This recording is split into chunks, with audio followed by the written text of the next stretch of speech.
talk to you, and I can't tell you how honored I am that ASRM asked us to be here today. This is Joe Cody, and we are here to talk about inclusive family history. This is the first soapbox that ASRM has ever done to promote advocacy, and we have been advocating, and you know, it all starts with one voice, and then it starts with one thought, and it starts with one person, and it grows. And this initiative started about 2.5 years ago.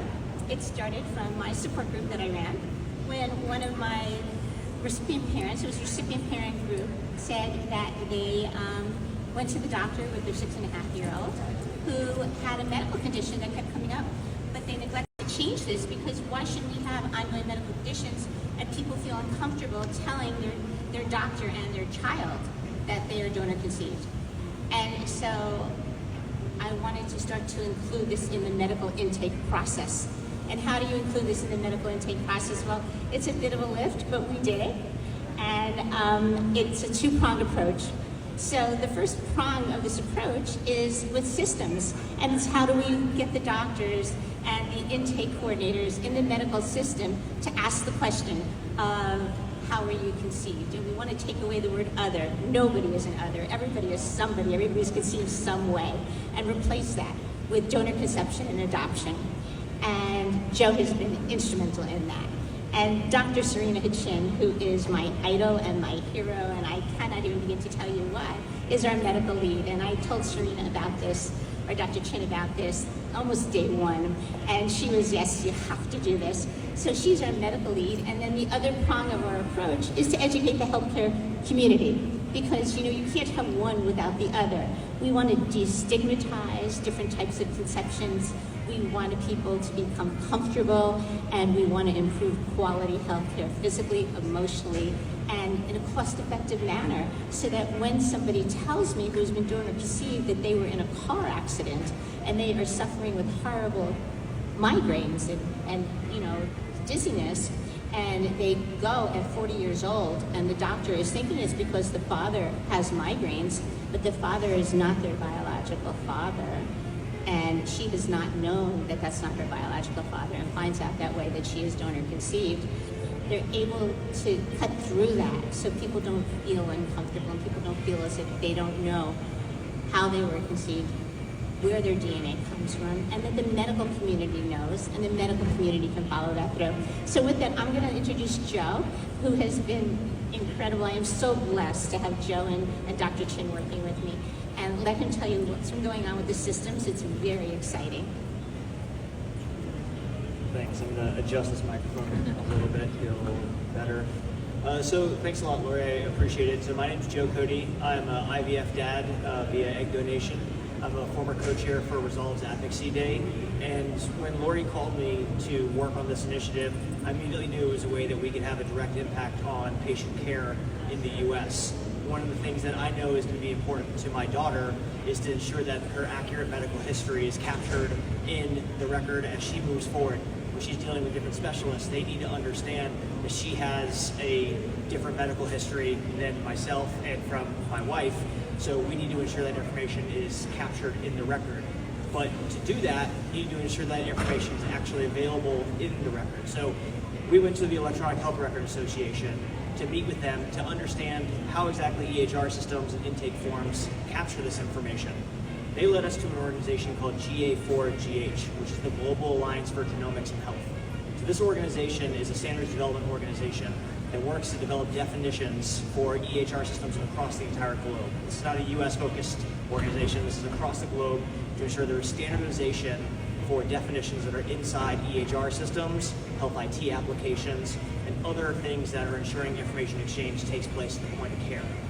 So working with them, we're really excited to be developing new definitions to ensure that this information is coded in the back of EHRs and available. So working with them, we were able to develop definitions and terminology for individuals who are conceived using donor sperm, donor eggs, surrogacy, adoption, or other alternative methods to ensure that information is there. So this is the first time that information will actually be coded and available in EHR systems. Over the next few months, they're working with another organization called HL7, which is Health Level 7. which creates the standards that are used by every EHR system in the US. This is a major initiative that's being undertaken, and what they're creating is something called an implementation guide. This implementation guide will be created so EHR systems, health IT developers, and other know what these definitions are. They can code them into the EHR system. Then the clinicians and patients can work together to ensure that terminology is available at the front end, at the point of care. We're really excited about where this can go, but what we're really excited about is what happens next. And this is where ASRM and people who are here come in.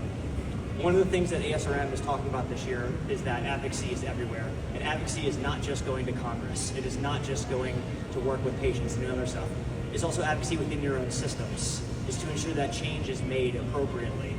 So one of the things that we're asking people who are here today, ASRM and others, is to ensure that when this information is available, these implementation guides are created, you work with your systems and your EHR vendors to ensure that you are going to be the first ones to make this information available.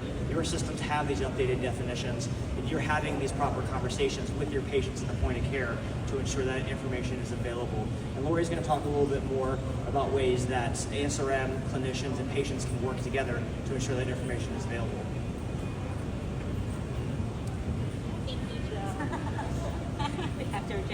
Thank you, Joe.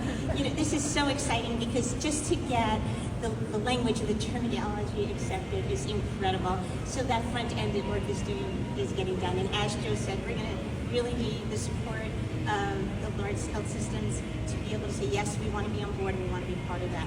But going along with that, we need the professional community, the stakeholders, everybody who's touched by this to become educated and informed about how to work with people who are conceived through third-party reproduction or born and raised with people who are adopted.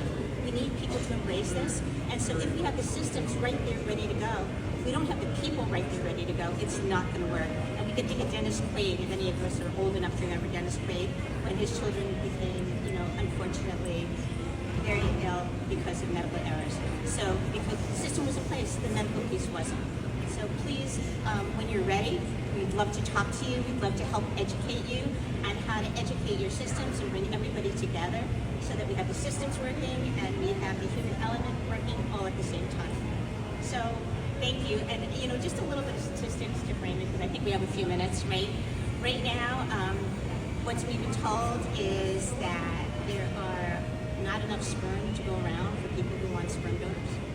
That, Lisa, correct me if I'm wrong, that there has been about a 20% increase in requests for donor eggs, and that the population cannot even be counted at this point of people who are donor conceived.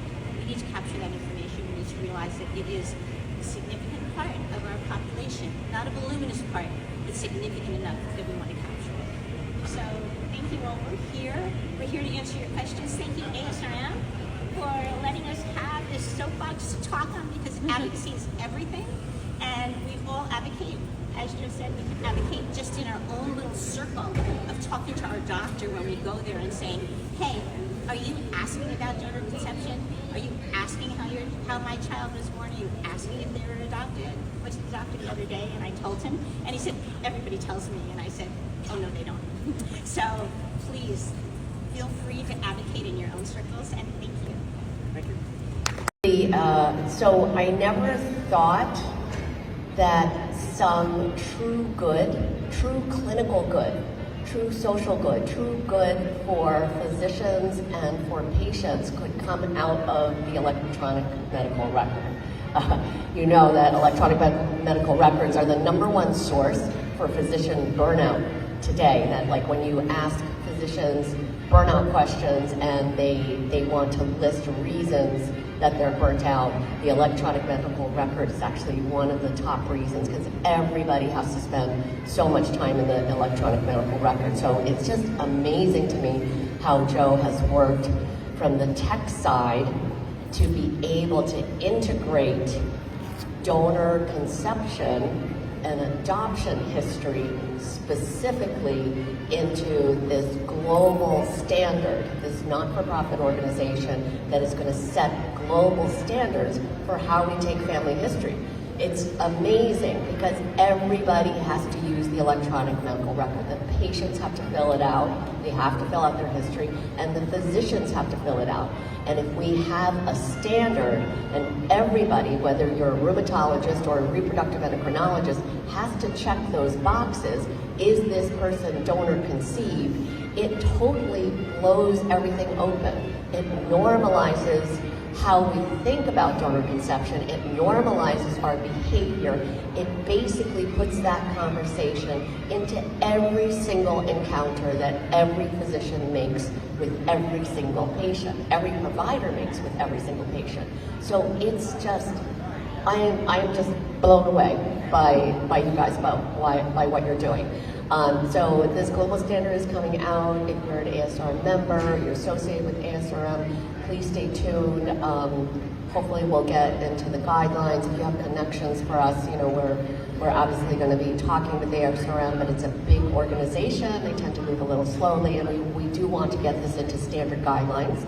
We want everybody to be doing this, not just ASRM, but ASRM obviously is the obvious organization to lead the charge. So thank you all. And